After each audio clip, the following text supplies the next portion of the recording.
women like to talk about sex. Talking about contraception in a way is like talking about sex. Contraception is also a taboo subject.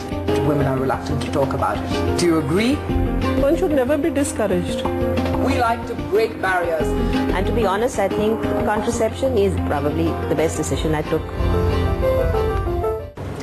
Not many women like to talk about sex. Perhaps that's why contraception is also a taboo subject. But here on Women on Top, we like to break barriers. So we're going to talk about everything to do with contraception, all the kinds of contraception, the pill, alternatives to the pill, side effects that you may know nothing about, but which you will know at the end of this show. Joining me on the show to share their experiences and, of course, their knowledge, Dr. Urvashi Jha, gynecologist with Apollo Hospitals, and Dr. Sangeeta Sharma, pediatrician with LRS Institute of Tuberculosis and Respiratory Diseases. With two doctors talking to each other, I'm sure this is going to be a really informed discussion. But Dr. Jha, contraception, of course we all know the word contraception. There's nothing, new about it in that sense, but I don't think enough women know about all the types of contraception. I may be familiar with the pill, and to be honest, that's how far I've ventured.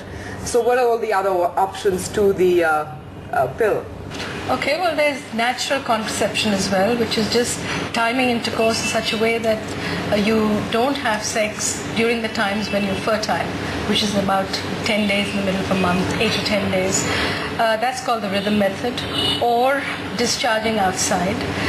That also can work, but the failure rates are very high. If you're talking about mechanical health, hormonal contraception, then we split it into two.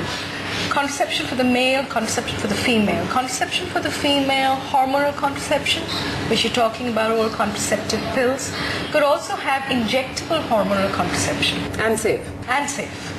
And then, of course, there are two types where they have estrogens and progestogens. There are two chemicals and only the progesterones.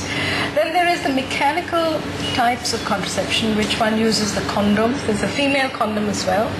And cervical caps, vaginal diaphragms, intrauterine devices. We can talk about these as we go along. And we are going to talk about all of them in great detail, but the female condom is something I want to flesh out right at this stage. How does it work, and is its acceptance widespread? It's a little messy. It's like actually putting a plastic bag inside the vagina, which sticks out on the outside as well. The advantage is it protects against sexually transmitted diseases. You can use it 4 or 5 times. It hasn't taken on very much because it's a little messy to use, a little cumbersome. And to be honest, I say let's put some of the onus of contraception on men. So, it's all about really taking an informed decision, trying to understand which type of contraception works for you and which doesn't.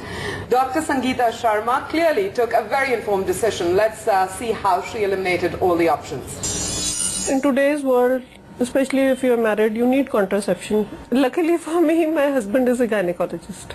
So we just discussed it through.